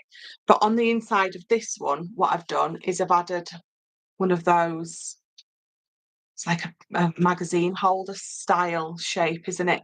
But again, can you see how I've done the follow through with the pattern paper? So I think again, if you're unsure what to do with your 12 by 12s and you've got a box to make or an album cover, follow that pattern round. It really takes your project to the next level. Thanks for sharing your talents with us, Michelle. Nanny to the girls, thank you so much for following along with my ramblings and know what I'm talking about. Stunning. Thank you, Jeannie. Oh my God, that's perfect for holding scraps. Yes, absolutely. But what I was saying earlier is if you've made two of these, if you just want to join it in the middle with hinges or a paper hinge, and by a paper hinge, literally all I mean is you're going to get a 2-inch strip of card. You're going to fold it in the middle and you're going to glue obviously one side on one side, one box on the other side. And then what you've got is you've got that hinge so you can close them. Have them stood on your desk in the corner, nice and neat. And then when you want to use whatever's in them, you can bring it out and you can have it stood there like that. And you've got them still attached. Once you're done, hold them back up, pop them to the side, and they're not taking as much room up on your desk. So, of course, you know, if you are adding gifts and things to it, then it's going to be perfect for that, definitely. Um, Love these tutorials. Thank you, Betty. That box would be great for gifting a book. Oh, absolutely. Absolutely. Just adjust the sizes. It's, you know, again, it's not, I think once you've done them a couple of times to adjust your sizes yourself is quite simple. But if you've seen something that I've made and you want to make it a certain size for something, pop me a message if you can't figure out your measurements and I can work your measurements out for you. Quite happy to do that if you think, oh, I don't know how to adjust it to fit something. I'm just getting a drink. I think when I get hiccups like this, it's time to stop talking, isn't it? um, Michelle is far too multi-talented. Oh, guys, thank you very much. I'll pay you later as well. Michelle, could you please make some things with your 6x6 papers? Absolutely. Absolutely. I mean, don't forget, you could create this with your 6x6 papers. You just have to sort of get creative with it. So, for instance, I'm just looking for a couple of 12x12 papers. Let me pop them to the side. If you've got you've got your 6x6 and you want to create a DL or a longer one, or you want it to be able to fit onto this, you're just going to section it off, if you understand what I mean. So you're going to have this 6x6 piece, you're going to mat and layer it, sort of the top piece, so it comes to about here. And then you can leave a space and then have your mats and layers at the back. Does that make sense? It doesn't really, does it? Hold that thought for me. So let's cut that down to 6. So you've got your 6x6. There's many ways that you can extend this to make it bigger. Cut it into 3 panels, mat and layer all 3 of those panels, and you've instantly got an extra 1.5 inches in height. Now this is 8 inches high, so you're nearly to that height anyway, if that makes sense. Oh, I didn't know I was on the payroll, if that makes sense. So for instance, I'm just going to quickly do it 2 inches, not 3 inches, sorry. So once you've matted and layered these up,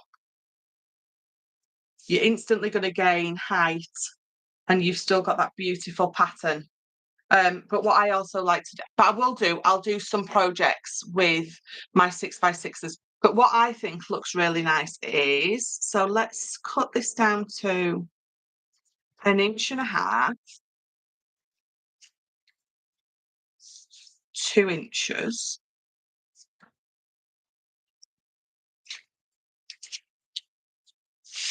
So what you've got straight away is you've got, I'll turn that round. You see how you've got those 3 different heights, mat and layer those again, and it gives your card a totally different finish. But what it also does is it extends it out into a bigger one because you've got mats and layers. And you're still seeing all of that beautiful design work. I did a card the other day. What have I done with it? Oh, I've got so many here. Uh, I mean, I've done some just 6x6 cards, and I've just put a simple sentiment on, which is sort of, the simplest way to do it. But this is a 6x6 card, and all I've done with this is a white base, and it's a black piece of card here. The 6x6 has gone straight on. I've used a square die. I've cut the middle of that pattern paper out. I've put it on some black card. I've raised it on some foam pads, and I've followed the corner through. I've used one of my corner dies. So I've got the white with the pattern, then the black with the pattern, and then I followed that through the black and the white on my sentiment. But you can see I've just raised the middle with some foam pads. And then I know this is an 8x8, but you can do it with your 6x6. Find lots of different ways to cut your card up. You can cut it up into loads of strips and create like a basket weave background. These two, I've done it almost like a ray of sunshine to sort of emulate that. These two are on foam. That's glued flat down. You can do exactly the same with your 6x6. But if there's anything that you've seen in particular, let me know, and I'm happy to work on it. And in the meantime, I'll come up with some ideas to use your 6x6s with. The tutorial is great, and I always love your papers. Thank you very much, Mary Lou. I didn't realise you joined, so hello. Apologies. Lol, Gaz, me too. Yeah, yes, you as well. I couldn't work out all the correct measurements. Now, I've got to say, I know I've shown you this before, and I'll show you it again. The way that I work out some measurements, and it's very technical. Okay, so if I'm wanting to, so for instance, if I wanted to create the front of this box, I know that I want the front to be what, 8x6, just say for instance. And I know that both my sides need to be 3 inches wide. So this is how I go. 3 inches wide. But then I know that each side needs a tab. Okay, so I've got a 1/2 inch tab. And I obviously know it needs to have a base. So I'll draw, this is how it goes. This is how it starts off in my head. So technical, isn't it? So I know my base needs to be the same width as this, and then I know that that needs a tab to glue to the back. So I follow it on. I think, well, my base goes under, so I add that on, and then so I think, well, I need a tab, so I add a tab, and I come up with, you can see that, can't you? The most ridiculous of drawings, but for me, seeing it there, even as messy as it looks, it allows me to visualize how it's going to come together. And then I will use either a scrap piece of copier paper or just a piece of card that I've ruined, and I will fold it up and see how it goes. And it either works or it doesn't. And then you just have again, you have to have a bit of a play about. But if you start off with boxes and things like that, once you've got them down and you've got how you figured out your different measurements with something simple, that's how you can then go on to be able to create something a little bit more complex, because you know what you're doing then, even if it looks like this. so let's cover that off. Stunning cards, thank you. Gorgeous card. If there's anything, Shannon, if you see something and you think, I would love to do this, I've got no idea, send me a picture. If you found it on Pinterest or YouTube or anything like that, if you see something, send me a picture of it. And I'm happy to do a tutorial on something, especially if you see something and you're like, I need to have that. The red card with the peekaboo. Yes, you were asked earlier, didn't you? What have I done with it? This one, I'm going to do a tutorial on this. I will get it sorted out. But this is, I love this card because it's a lot simpler to put together than you would actually believe. But you've got that lovely peekaboo bit in the middle. So you've got, you can create a lovely little scene in there. And then I've just fussy cut some little bits out. But I love the fact that it just folds flat. But then when it's up, It looks lovely, doesn't it? So I'll get that sorted for you, absolutely. I did a box with your measurements like this, a lot simpler to do. Yeah, yeah, absolutely. Um, I love that one. I can't wait to get my red paper. Betty, I know. Everything's gone. I've got some new orders that came in today, but as for everything else, everyone's craft kits have gone. So everyone that ordered sort of from the launch and over the weekend, everyone's parcels have gone. So lots of you, obviously in the UK, have received yours today. Obviously, it's going to be at least another, it's about 7 to 9 days to the US. I'm pretty sure though that they don't include weekends. It's almost like the plane stops mid-air when it's the weekend, and doesn't drive any further. Do you drive a plane? Fly a pet plane, don't you? Um, so, right, I will definitely get those couple of cards sorted. This is, what size is this? So this is a 6x6 base. So you could actually use 6x6 papers would work beautifully on this. But yeah, I'll get my thinking cap on for you definitely. But if there's anything in particular that you was thinking along the lines of with the 6x6s, let me know definitely. Right, I'm gonna let you. Oh, you got yours today, Hazel. There is a circular waterfall card I like. Lol, it looks hard though. Um, Send me a picture. Shannon, are you on Pinterest? Send me a picture with it because I think I know which one you mean.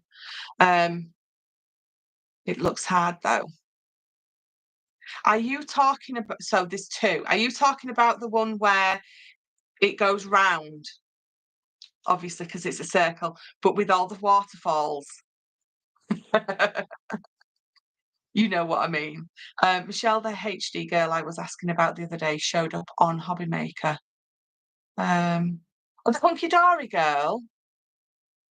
Oh, yes. Oh, I remember because she was wondering where she was. Um, oh, that's brilliant. So, puzzle solved. That's brilliant, Phil. So, yes, so there's a waterfall card. Obviously, you normally pull and all the flaps go up and down. You all might have seen it.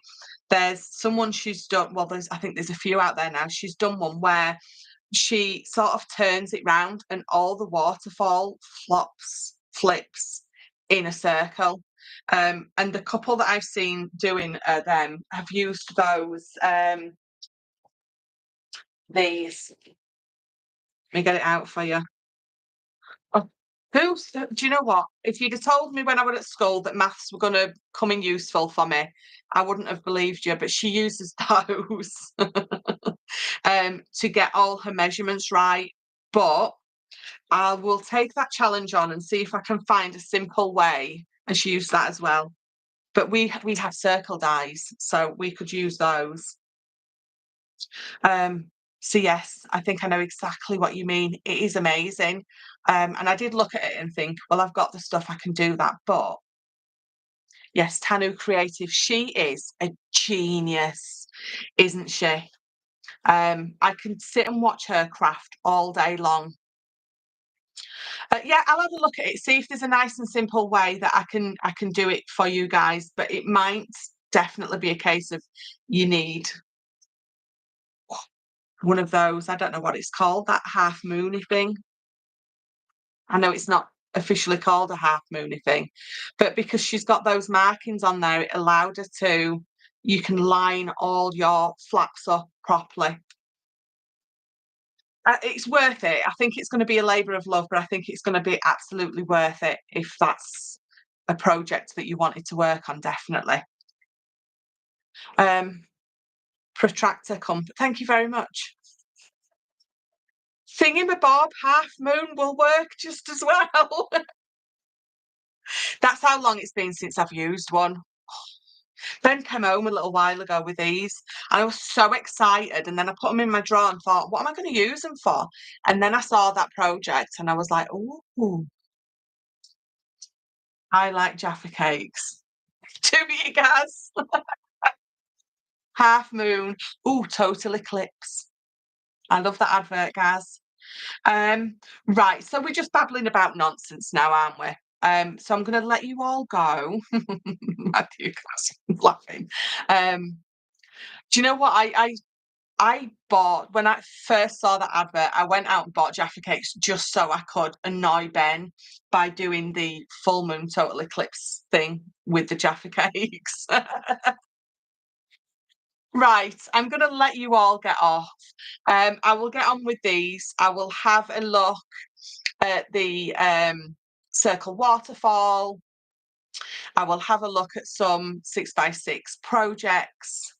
Um, my Saluki stealth watches your whole show. I think he can do the projects.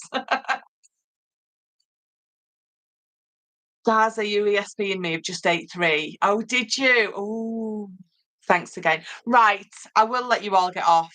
Um, Thank you for joining. Thank you for enjoying my projects. If you've got any questions about them, let me know. And don't forget, if you want to buy either of the projects that paper pads that I've used today, you can get 15% off those orders for the next few days. Give people a chance to sort of get their orders in. But for now, I'm going to let you all go. And I will definitely be here again next Thursday. I'm not sure what I will be creating, but we'll be creating something. Um, and I will see you all next week. So thank you so much for joining. Um, See you later.